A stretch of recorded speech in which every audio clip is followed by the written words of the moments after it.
right, hi everyone. Thank you for being here. I'm Amée LaTour, a staff writer at Ballotpedia, and today we'll be talking about some recent ballot measures that have led to changes in how people vote, including the use of ranked choice voting in different cities and states around the country. With New York City's ranked choice voting primaries for mayor coming up in June, what better time for us to be doing so? Josh Altic is our ballot measures project director, and he's here with me to walk us through these changes. Hi, Josh. Thanks for being here. Hello. Yeah, I'm happy to be here.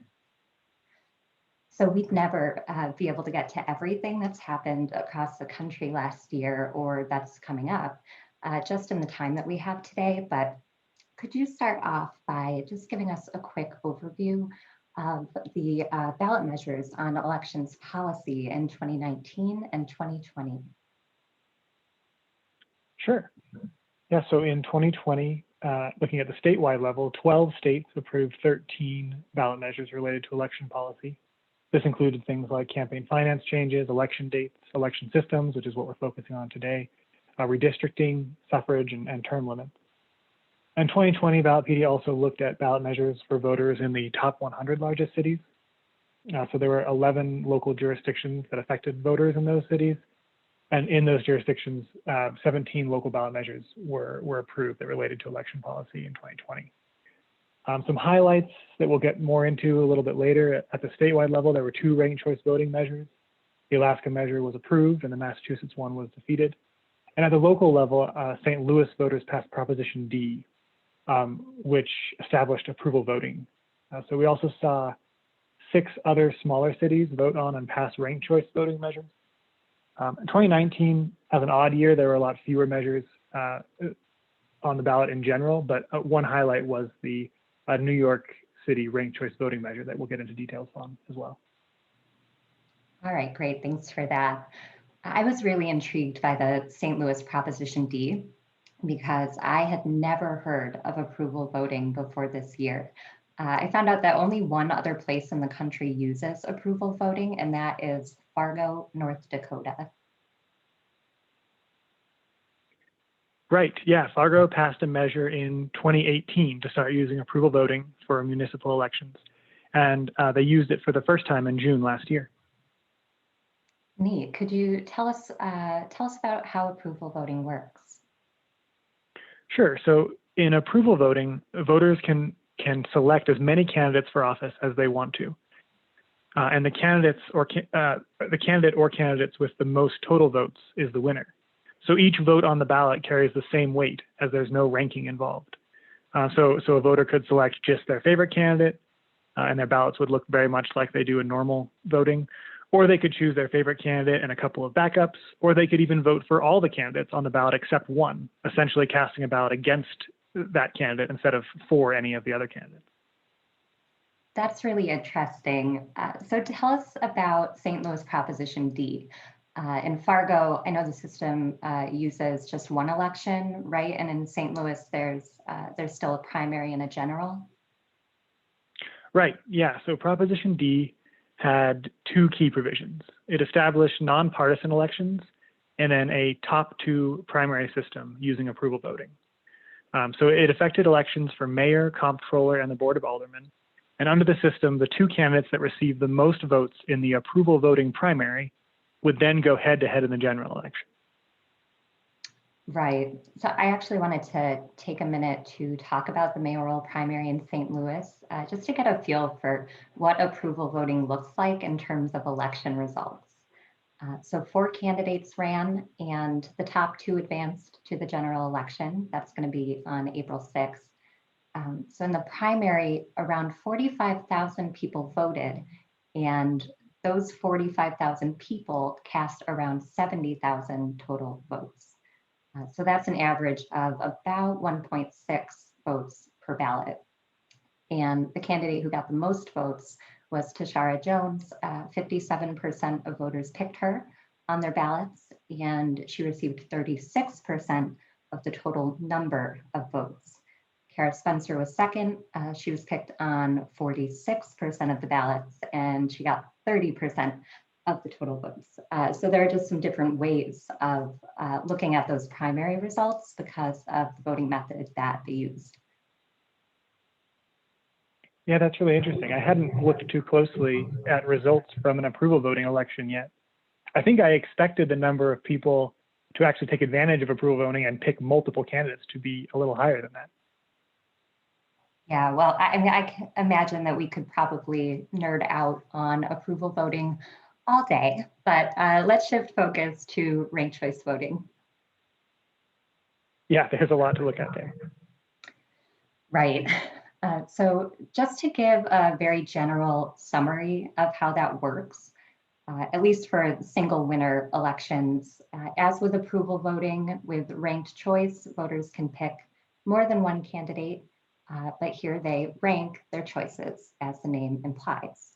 If no candidate receives a majority of the first preference votes, the candidate who gets the fewest votes is eliminated. And that candidate's votes are then redistributed to those voters' second choice candidates, if they chose a second candidate. And then there's a second round of the vote tallying. And that process continues for however many rounds until someone tops 50%. So Josh, can you give us a quick snapshot of where ranked choice voting has already been approved? Yeah, absolutely.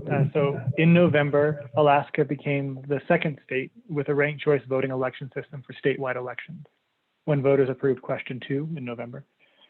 Maine is the other state, and they've had it for a while now. That the first measure on ranked choice voting in Maine was approved in 2016. So then at the local level, there are 32 different jurisdictions in 15 states that have approved at least some use of ranked choice voting, although not all of them have actually implemented yet or had a ranked choice voting election. Virginia also passed a law in 2020 allowing cities to start opting into ranked choice voting starting in 2021. And then certain states use ranked choice voting for runoff elections specifically for overseas voters. Then there's also some use of RCV within political parties.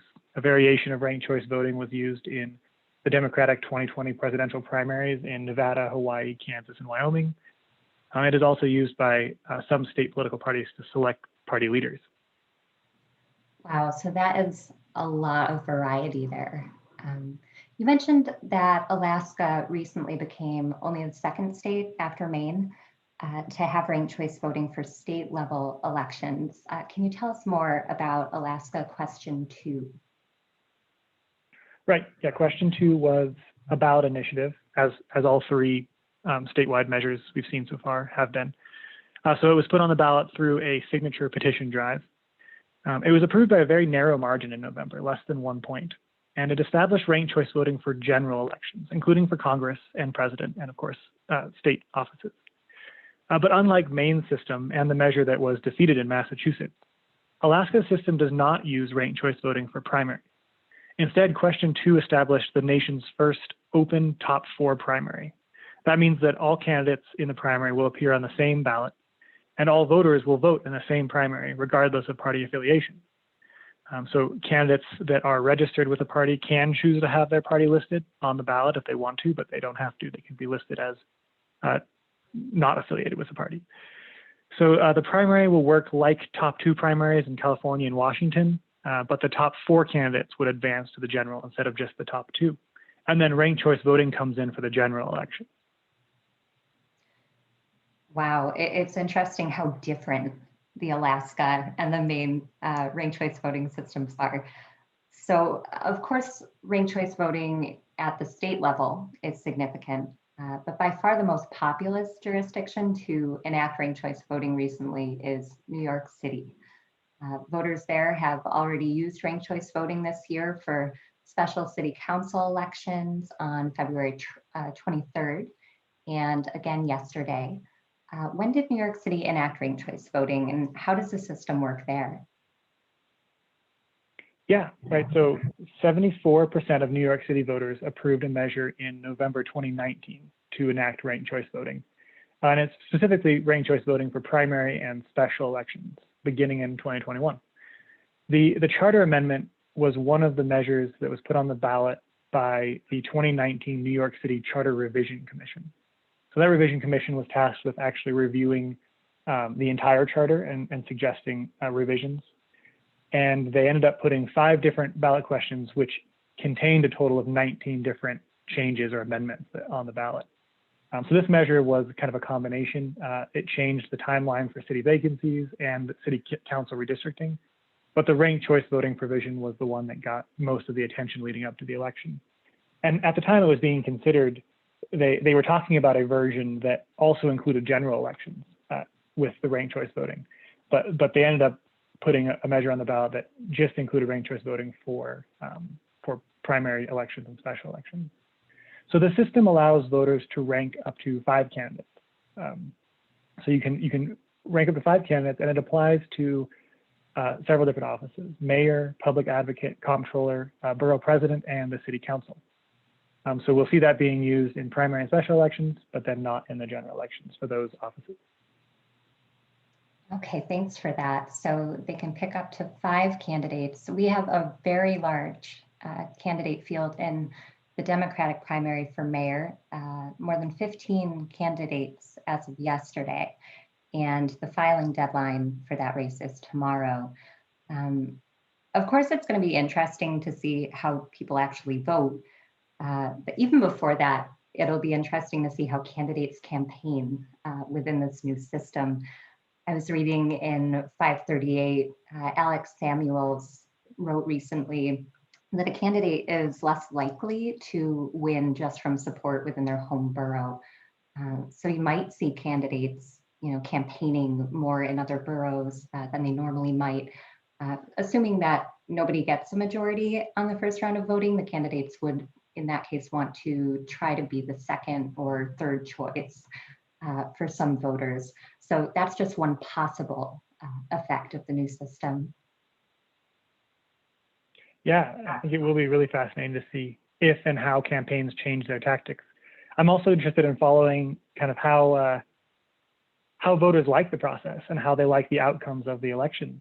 I know ranked choice voting advocates seem to be gathering a bit of steam right now, and they certainly intend to continue pushing the election system in multiple states and local jurisdictions. Yeah, and well, that leads us right into a look at 2021. What's happening this year with ballot measures about election systems, especially ranked choice voting? Sure, yeah, the first ranked choice voting ballot measure of 2021 was on the ballot earlier this month on March 2. Voters in Burlington, Vermont approved question 4 by 64% to 36%. The measure enacted ranked choice voting for city council elections. A previous version proposed other city offices, including mayor, but that was vetoed. So they settled on city council elections, and the mayor signed that one. So this was an especially interesting case for me because Burlington voters approved a ranked choice voting measure in 2005, and then the city used it from 2006 through 2009. Then voters repealed ranked choice voting after the 2009 mayoral election, voting in 2010. So the measure made Burlington the only jurisdiction in Vermont to use RCV, and it actually reenacted ranked choice voting. It's not the first time voters in Burlington have seen this system. Right, yeah, and so this was the 3rd time that the Burlington voters have voted on ranked choice voting since 2005. I actually live in southern Vermont, so I heard a lot about that measure. Are there any other local measures that you want to highlight for us? Yeah, so coming up kind of right around the corner, voters in Austin, Texas will decide a measure to enact ranked choice voting for city elections on May 1. Currently, there aren't any jurisdictions that use ranked choice voting in Texas. In fact, the Texas Secretary of State has issued an opinion that state law actually doesn't allow for a city to use ranked choice voting. Several legislators, however, have introduced bills in the 2021 session to allow for local use of ranked choice voting. And that's another thing I would keep an eye on in the next couple of years is legislation introduced about ranked choice voting, whether it's local option legislation or even legislation that affects state elections. Mm-hmm. Yeah. So the ranked choice voting measure is just one of many propositions Austin is voting on. It looks like several other election policy measures are on the ballot. Are all of those propositions related? Yes. So the May 1 Austin ballot has 8 propositions, including a group of 5 elections-related citizen initiatives. They were all 5 of those measures were backed by the same group, Austinites for Progressive Reform. So the other measures don't have as much to do with sort of the system for voting. Rather, they would move the city to a strong mayor system and then adjust the mayoral election dates to align with presidential elections. And then they would also add a city council seat to adjust for the mayor no longer being part of the city council. And then maybe last, but almost more interesting than the others, I think, is the creation of a public campaign finance system. So that system would work through a voucher system that we've seen in some other cities. I think Seattle has sort of one of the most notable examples of a system like this. But each voter would get a $25 voucher that they could then provide to the campaign of the candidate they wish to support. Great, thanks. So before we wrap up, are there any other elections policy measures that stuck out to you from last year? Sure, yeah, there are a lot of interesting measures. In the time we have left, I'll talk about 2 that both relate to kind of removing an electoral vote requirement for certain elections and moving more towards a popular vote method for selecting the winner of the election. So those will concern elections for president in Colorado and then statewide offices in Mississippi. So Colorado Proposition 113 was the first time voters in any state have decided to join what's called the National Popular Vote Interstate Compact. Colorado voters approved the measure 52% to 48%. The other 14 member states joined through bills that were either signed by Democratic governors or in one case in Hawaii, through an override of a Republican governor's veto. So there are 14 other member states, but this is the first time voters have actually weighed in on the issue. The compact is an effort to elect the president by national popular vote. So member states agree to give their electoral college votes to the candidate with the most votes nationwide, regardless of the results in a specific state. The compact would also only go into effect if states representing enough electoral college votes, so 270, actually join the compact, thereby guaranteeing that the national popular vote winner actually wins the election. And I think this measure was very interesting for a couple of reasons. There was a sort of a partisan conflict because it was a veto referendum, which means the Democratic legislature passed a bill to join Colorado to the compact in 2019. And then this measure came about through a veto referendum signature petition backed by some Republican legislators. So the fact that this was a sort of partisan conflict over the issue was interesting. And I think going into the election, there was conversation about how this was kind of a turning point moment for that movement. If this measure failed, I think it would have been a pretty big blow to the overall effort to get enough states in that compact to make it effective. That is really interesting. Thank you. So that measure relates to the Electoral College, and you also mentioned one in Mississippi. That one relates to something called the electoral vote requirement, right? Right, yes. Yeah, so in Mississippi, there was an electoral vote requirement for state offices, including governor. So until voters approved ballot measure 2 in November, that requirement was in effect. Before measure 2, Mississippi required that a candidate for governor or any elected statewide office receive the most votes in a majority of the state's 122 House representative districts. So it wasn't just strictly an at-large vote for the whole state. There was a sort of a district requirement as well. And that's what was known as the electoral vote requirement. So among many other provisions, ballot measure 2 repealed this requirement. Instead, the measure provided that a candidate for governor or state office must receive a majority vote statewide to win. And so if no candidate won a majority, then there would be a runoff election between the 2 highest vote getters. So that measure I thought was very interesting and isn't on as many people's radar maybe as the ranked choice voting or sort of the new election systems, but it is one that I found really interesting. Awesome. Well, thanks, Josh, for being here and for sharing all that information with us. And thanks also to Kayla Harris, our Senior Communications Associate, for the very helpful graphics that were part of today's briefing. Ballotpedia will, of course, continue to cover upcoming ballot measures and changes to election systems. We'll also be following some other races this year using ranked choice voting, and that includes mayoral elections in St. Paul and Minneapolis, Minnesota in November. I also encourage everyone listening to sign up for our state ballot measure monthly email that our ballots team puts together. And you can sign up for that on our website. Thanks a lot for listening.